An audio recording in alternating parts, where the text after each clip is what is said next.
আসসালামু আলাইকুম বন্ধুরা, নতুন একটি ডিজাইনে আপনাদের স্বাগতম। আজকে খুব অল্প জায়গার মধ্যে একটি ডুপ্লেক্স বাড়ির প্ল্যান নিয়ে এসেছি। যারা অনেক দিন থেকেই ভাবছেন একটি ডুপ্লেক্স বাড়ি করবেন, কিন্তু বাজেট সাপেক্ষে আপনারা করতে পারছেন না, অবশ্যই এই ডিজাইনটা আপনারা দেখতে পারেন। এটি আপনার একটি বাজেটের মধ্যে হতে পারে। 456 স্কোয়ারের মধ্যে এই ডিজাইনটি করা হয়েছে। খুব অল্প জায়গার মধ্যে এই ডিজাইনটি করা হয়েছে। আজকে এই ডিজাইনটি নিয়ে আমি আলোচনা করব, কেমন টাকা খরচ হতে পারে সে সম্পর্কে আপনাদের একটি ধারণা দেব এবং প্ল্যানটি আপনাদের বোঝানোর চেষ্টা করব। চলুন বন্ধুরা, আমরা আর কথা না বাড়িয়ে ভিডিওটি শুরু করি। তার আগে আমার চ্যানেলে নতুন হয়ে থাকলে অবশ্যই চ্যানেলটি সাবস্ক্রাইব করবেন, আর নতুন একটি ভিডিও আপনাদের উপহার দেওয়ার জন্য অবশ্যই একটি লাইক দিয়ে দেবেন ভিডিওতে। আপনাদের একটি সাবস্ক্রাইব এবং লাইক আমাকে নতুন একটি ভিডিও বানাতে সাহায্য করে। আমরা প্রথমেই দেখে নেব এই বাড়ির অ্যানিমেশন ভিডিওর পরে থাকবে বিস্তারিত আলোচনা, ফ্লোর প্ল্যান এবং কেমন টাকা খরচ হতে পারে সেই সম্বন্ধে আপনাদের একটি ধারণা দেওয়ার চেষ্টা করব।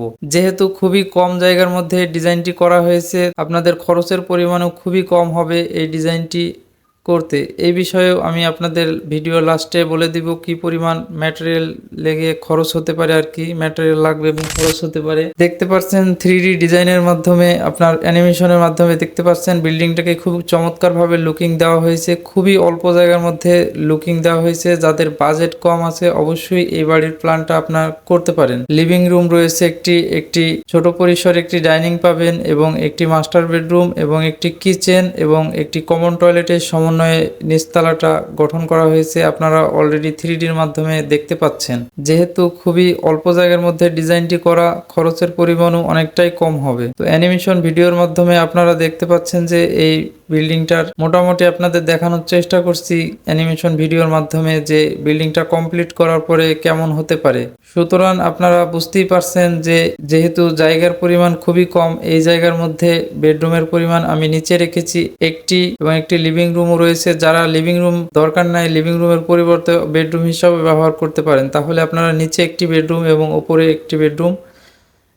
দুইটি বেডরুম আপনারা পেয়ে যাবেন। আর একটা কথা বন্ধুরা, আমি খুব অল্প টাকার মধ্যে ডিজাইনগুলো করে দিয়ে থাকি। আপনি আপনার জায়গা এবং আপনার চাহিদা মতো যে কোনো ডিজাইন আমার কাছ থেকে আপনারা করিয়ে নিতে পারবেন। ডিজাইনের জন্য আমি কিছু সামান্য পারিশ্রমিক নিয়ে থাকি আলোচনা সাপেক্ষে। আপনি আপনার পছন্দের মতো যে কোনো ডিজাইন আমার কাছ থেকে আপনারা করিয়ে নিতে পারবেন। ফ্লোর প্ল্যান, স্ট্রাকচারাল এবং খরচের হিসাব নিকাশ ইত্যাদি সম্পর্কে আমি বিস্তারিত দিয়ে থাকি। তো চলুন বন্ধুরা, এই বাড়ির ফ্লোর প্ল্যানটি দেখে আসি। লিভিং রুমের ভিতর দিয়ে এই বাড়ির প্রবেশপথ। লিভিং রুমটি রয়েছে 9.5 feet into 11.5 feet. Living room দিয়ে আমরা সামনের দিকে গেলে পাবো একটি ডাইনিং রুম, যার মাপ রয়েছে 8 ফিট ইন্টু 7 ফিট, এভারেজে রয়েছে এটি। এবং পিছনের দিকে আমরা একটি কিচেন পেয়ে যাব, যার মাপ রয়েছে 4 ফিট ইন্টু 6 ফিট। এবং পিছনের দিকে আমরা একটি মাস্টার বেডরুম পাবো, যার মাপ রয়েছে 11 ফিট ইন্টু 11 ফিট। এবং সিঁড়ির নিচে আমরা একটি কমন টয়লেট পাবো, যার মাপ রয়েছে 3 ফিট ইন্টু 6 ফিট। এই ছিল গ্রাউন্ড ফ্লোর। আমরা সিঁড়ি দিয়ে উপরে উঠলে আমরা পেয়ে যাব সেকেন্ড ফ্লোরে গেলে আমরা একটি ওপেন স্পেস পাবো। সামনের দিকে তাকালে আমরা একটি বেবি বেডরুম পাবো, যার মাপ রয়েছে 7.5 ফিট ইন্টু 8 ফিট।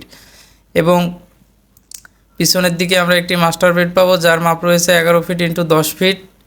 এবং এই রুমের সাথে রয়েছে কমন টয়লেট, এটি 2 রুমের মানুষই ব্যবহার করতে পারবে। এবং সামনে রয়েছে একটি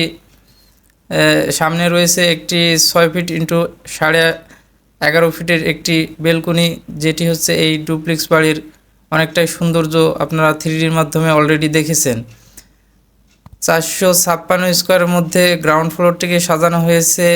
এই বিল্ডিংয়ের খরচের কথা যদি আমি বলতে যাই, তাহলে এই বিল্ডিংটি যদি আপনারা মিডিয়াম বাজেটে মোটামুটি 15 লক্ষ থেকে 16 লক্ষ টাকার মধ্যে এই বিল্ডিংটি আপনারা কমপ্লিট করতে পারবেন। যেহেতু জায়গার পরিমাণ কম রয়েছে, যার কারণে খরচের পরিমাণ অনেকটা কম হবে আর কি। তো ভিডিওটি আজ এই পর্যন্তই। দেখা হবে নতুন কোনো ভিডিওতে। সে পর্যন্ত ভালো থাকবেন। আসসালামু আলাইকুম বন্ধুরা।